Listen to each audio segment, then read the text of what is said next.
And let me tell you something else. I'm just getting started. And let me tell you something else. I'm just getting started. And let me tell you something else. I'm just getting started. And let me tell you something else. I'm just getting started. Why y'all rocking with Mr. 520 TV podcast, you understand me?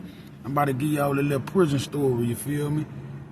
This was the year 2019, right? This actually before I come home. I come home December 14th, 2021, out of the state prison in Mississippi. I was locked up in a prison called MSP. That being that Mississippi State Penitentiary. Parchman exact, Unit 29, right? So I'm plugged, you dig? You got the GD, you got the vice law, you got the blood, right? I be Damu, Paru. So, this the business, right? Something happened between the gangsters and the vice laws, the way they come to a misunderstanding, bro, and an agreement on the type of business that they had going on, which is called a peace treaty. So the peace treaty was involved that long as one side come to agreement on something and the other side come to agreement on something, that the respect is mutual, right? So other than that, they done broke the code of silence, right? One brother get into it with another brother in another penitentiary. But what the thing is with a person breaking the agreement in the penitentiary is that it's spread throughout the system, right? It just don't happen in one prison, so all the heads got to come on the phone to make an agreement that, you know, it's time, bro, it's up there, it's stuck, you know what I'm saying? We ain't much coming to no understanding no more. It's just what it is. So the call come down that if you in the cell with a gangster disciple, take off on them. But it's stipulation to taking off on them, right? If this GD or this vice law that's in your cell not posing a threat, then you shall stand down. But if he a threat, then you take off on him. That's what the business was. You see what I'm saying? Or you give him an option that, you know, hey, man, check this out. You already know what time it is, bro. You need to check about this cell right now. If you don't check about this cell and put that knife on you, so you gonna go ahead on and handle your business with him or take everything you got. If that gangster got a knife or that vice law got a knife or that blood got a knife, get hold of that knife, bro, because if you in that cell, man, and the guards ain't around and one of y'all get stabbed down, then ain't nobody come to save you, bro. Because this is nationwide banging, so the guards, they all around the prison. Ain't nobody running around the prison trying to open no gate or none of that. This was on nationwide news in 2019 going into 2020. See what I'm saying? So I was in a cell with a gangster. I was in cell 21, Unit K building. And I was in the cell with a GD, but he was cool though, you know what I'm saying? But I still gave him the ultimatum like, hey man, check this out, man. You gotta pack your shit and get up out the cell. If you don't, then you already know it's him. And by me being in the cell with him, I know he ain't had no knife or nothing like that. You see what I'm saying? Like, you gotta make the right, correct call, bro, cause this could involve your life too at the same time. But you signed up for this gangster shit, you see what I'm saying? So it is what it is. Now, you got guys that just getting took off on too. They probably don't like each other, had misunderstanding with each other, run in with each other. Nigga was getting the business, you hear me? Matter of fact, a cell that was on the first floor downstairs from me, you could hear a guy hollering, and nigga saying, bitch, bitch, bitch, bitch. And you know, nigga putting that knife on him, you know what I'm saying? Killed him dead, left him on their bed. You know what I'm saying? I wish I could get a hold of some of those pictures, man, that were floating around the internet, but unfortunately, I wouldn't even show that type of stuff, man. You see what I'm saying? But, you know, when you in prison, man, there's a lot of stipulations to a lot of things, man. You know what I'm saying? There's a lot of stuff that you got to go by. It's really how you carry yourself in that penitentiary, man.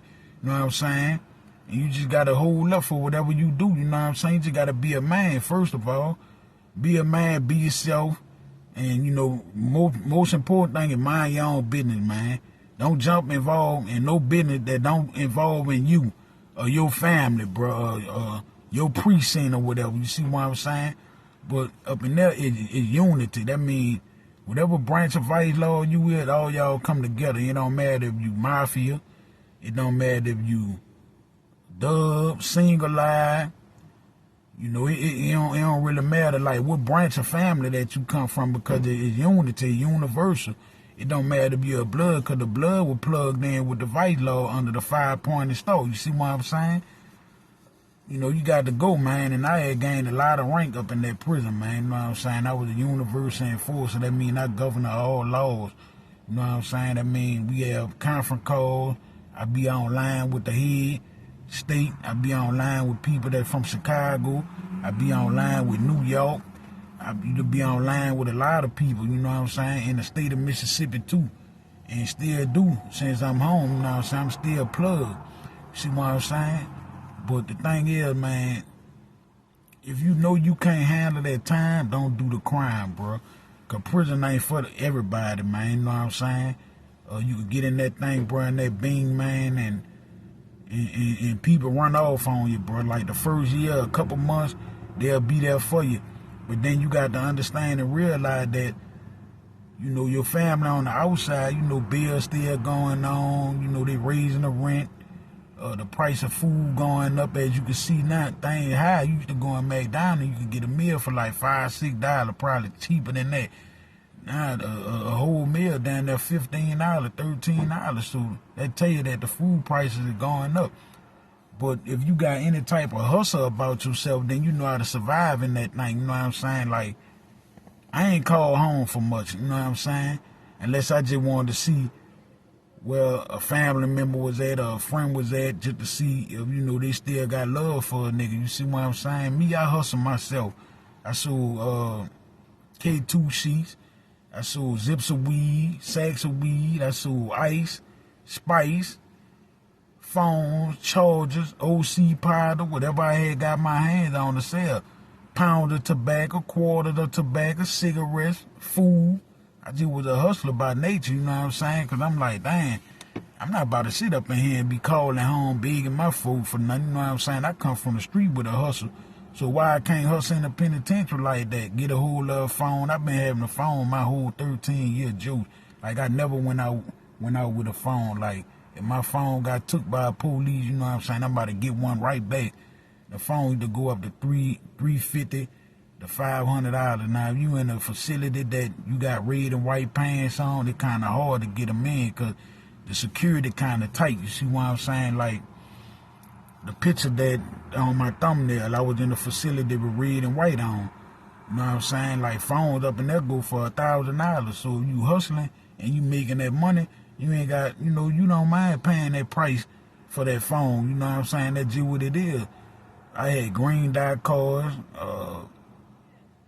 PayPal, and then they come with the cash out with the best thing that they ever came with for us in the penitentiary.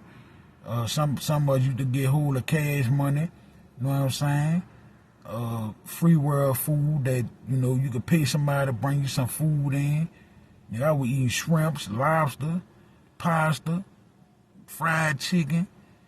You know, I'm Muslim, so I don't eat pork, you know what I'm saying? So, bags of candy, whatever I could get my hand on that made my time go by fast, you know what I'm saying? And I used to stimulate my mind, work out a little bit.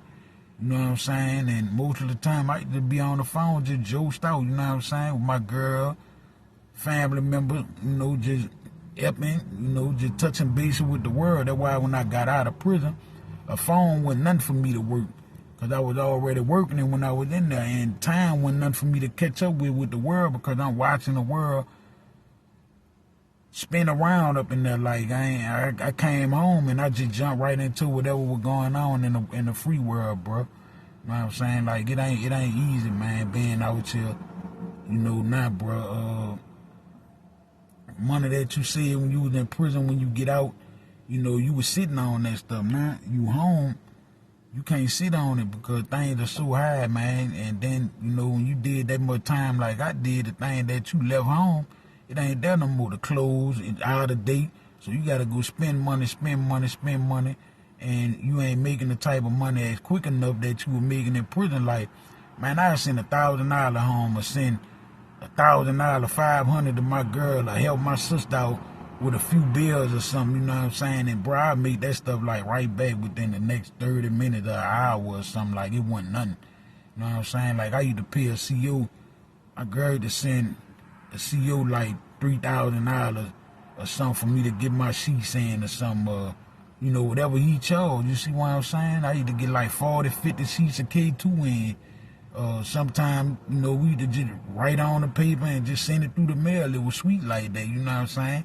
Until everybody went to catching on, motherfucker going to tell and all that, so they intercepting the mail, and, you know, that just money being lost down the drain, bro. So, you know, my message to y'all that out here, especially the youth, man, like, y'all don't have no understanding, bro. Like, it's like older people like us, we can't actually sit down and talk to y'all about certain things, bro, because y'all feel like y'all know it all, and you don't, because you just really actually starting to live your life, bro.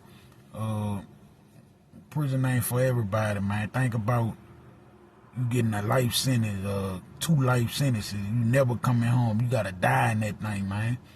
That ain't a good feeling, bro. Then you sitting down thinking like, why I did this or why I did that. So you can't have no regrets, man. Like, I don't regret nothing that I did in life, man. You know what I'm saying? Because we all human, bro.